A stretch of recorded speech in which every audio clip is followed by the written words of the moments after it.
This is Kirrary village, perched 1,000 feet on the side of a mountain overlooking the Blasket Islands.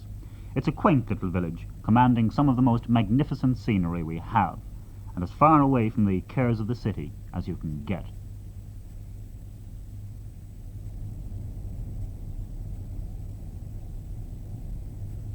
Kirrary is claimed to be the most westerly inhabited spot in the country. Next stop out there, New York. All in all, this is the ideal spot for you if you want to break into the tourist industry, or if you want one of those holiday homes in remote parts, which are quite the fashion now. But if you feel you can't afford it, they're making a special offer in Kirrary this month. Would you take the whole village, all 40 houses, one pub, one church, one guard station, and one schoolhouse, free? Absolutely, anybody can have it for nothing. It's all a gift from Faraway Productions to the people of the Dingle Peninsula, because we've been so happy here and they've been so nice to us. The offer comes from Mr. Anthony Havelock-Allan. Just over 6 months ago, his company built a road up the side of this mountain, brought in earth movers, cement mixers, and a work crew of over 100 men. They hauled in thousands of tons of stone, and in just a few months had built Kirrary, a model village from the past, from its cobbled main street to its antique pub. And now they're giving it away. The reason? Kirrary is in fact the set for director David Lean's latest film, Ryan's Daughter, being shot on the Dingle Peninsula. But it's a set with a difference. This one was built to last. Because of the gales which sweep in from the Atlantic, the village had to be built not with the usual fibreglass and wood, but with rock. Otherwise, it would just have blown away. Some of the houses have heavy wooden backs, but the company would build stone walls in their place if anybody wanted to take over the village. Kirrary is a reconstruction of the 1916 period in which the film's action takes place, complete with decaying cottages, dusty shop, RIC station. It's as if time froze here. Actress Mary Keane, who's playing in the film, holds that the fact that Kirrary is held in the past could make it particularly valuable. You see, all our Irish crafts are traditional, and they originated in little houses like this. Like, take our tweeds that we sell and now become world famous, really. They all began in weavers in little houses, you know, all those ballads we have, the weavers tied in the lot. And then you've our glass, and you have pottery, wood turning, knitting, crochet, lace, all those things.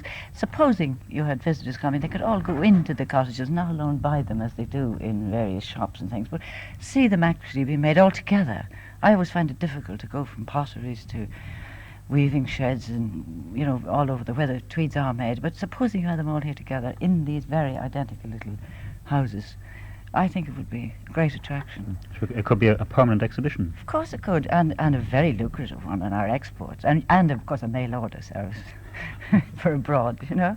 Who do you think might get it off the ground? Oh, well, I don't know. I only can use ideas. Somebody else has to do the thinking about to go about it. But it is absolutely wonderful, and it's so authentic. I was up there in that window making a shot one day, and I looked over at the shop, and I thought to myself, while I was waiting for the cameras to roll, I thought, that's very nice. I must go over afterwards now and see how much that is. And then I realised, of course, it's only the shop, yes.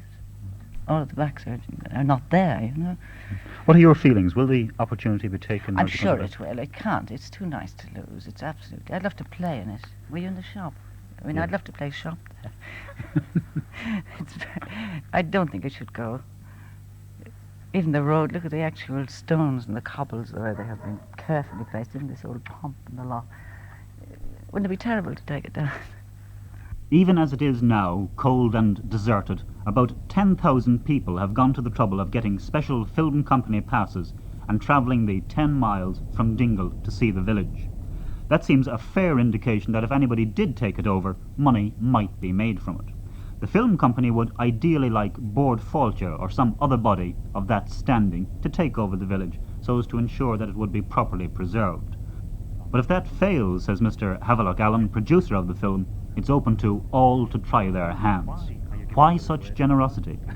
Well, the plain fact of the matter is, if we don't give it away, we have to knock it down brick by brick and just leave it as it was, as bare mountainside. And this seems an awful waste, since everybody who's been to see it says what a splendid reproduction it is, and it's built absolutely solidly. You know, it's built of stone and local stone and breeze block, and proper slates and tiles on the roof. The chimneys all work. I mean, it's not like a normal film set, which, as you know, is a sort of flimsy affair and is meant to last 2 or 3 weeks. This will last for 25 years or 30 years if it isn't disturbed. And therefore it's a big job to knock it down, and it seems sad to have created a sort of solid village and then just to destroy it. Can literally anybody have it? Anybody can have it, yeah. I mean, the only problem is that they will have to, presumably, deal with the people on whose land it is built. And this, it's not, I think, not even very good grazing land. It's sheep grazing land, and it doesn't cover a very large area. Obviously, the people who own the land will have to be part of whatever undertaking takes on the village and turns it into whatever it turns it into, a tourist centre, you know, some kind of a landmark. You're not specifying anything can become it. No, anything. And what is more, we've agreed that we will make good any of the buildings, and some of the buildings have flimsy backs to them. All these we will replace with stone and brick, and every building will be made absolutely solid. We will repaint all the fronts with the kind of paint that is more durable than some of the paint we've used, so that you have a village which will stand for 30, 40 years. On the face of it, this seems a more than generous offer. Is there any catch? No, I don't think there's any catch at all. It's just a question of whether it can be turned into anything that will earn its keep. And I don't know whether it can or not. But it's a curious thing. This film is a very big film indeed. It's what they call a roadshow film. It will be shown for long runs in theatres all over the world. And the film, Ryan's Daughter, if it follows the pattern of David Lean's previous films, is going to be something of a landmark film. Now, the village is one of the biggest characters in the film, and therefore, as a centre of interest for all film goers who may be among the tourists, and there are, I believe, many millions come every year to this part of the world, it's arguable that a large percentage of them will be interested to see the village. David Lean once made a film in Venice, and the tourist authorities in Venice told him, this was very soon after the war, when travel was very much restricted, and they said, well, we don't know how much it had to do with your film, but in the year following the release of your film, we can only tell you that the tourist trade to Venice went up 30%. Now, of course, Venice has a great deal to offer, but at the same time, a lot of people who perhaps had never thought of going to Venice, a lot of people who had never thought it was possible for them to be able to afford to go to Venice, suddenly decided on the strength of that film that they had to see Venice. Now, a certain number of people may feel that they have to see the village where Ryan had his pub and where Ryan's daughter was born and brought up.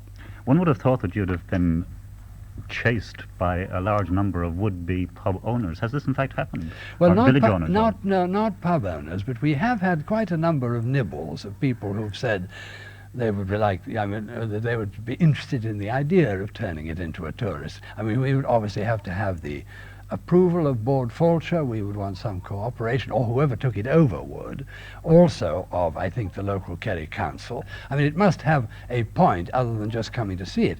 But while we've been here, we've had, I should think, well over 2,000 applications to be allowed to come and see the village during the course of this summer. And this is before the film has come out and before the publicity has really made any impact. But have you had a large reaction to your offer to take over the entire village? Well, we've had a lot of people who've expressed interest in it. We've got 2 different parties who've said that they would like to, but they've both gone back to Dublin, and in order to discuss with Bord Fáilte what might be possible. And 1 or 2 people have contacted the Kerry County Council with a view to seeing what it entails. What it really needs, however, is a sort of entrepreneur who will go into the facts of the case. Obviously, it'll cost a little money to maintain. There is the question of paying some compensation to the owners of the land, which would otherwise be sheep grazing. Therefore, there's a certain annual outgoing, somebody probably 200 or 300 a year or something like that, I have no idea, but that sort of figure. Somebody's got to compute whether they think they can make it a going proposition. How long are you leaving the offer open for? Well, we can't leave it open for too long, because we and the people who built this village, who would be the people who have to destroy it if it has to be destroyed, won't be here much after the end of the year. So I would think if we've got no firm offer by the end of October, we would then have to decide, well, it's too late, we can't risk leaving it any longer and have to bring back a construction, or rather a destruction crew, to take it down. So we would start beginning to demolish it at the end of October. The village will disappear. The village will disappear.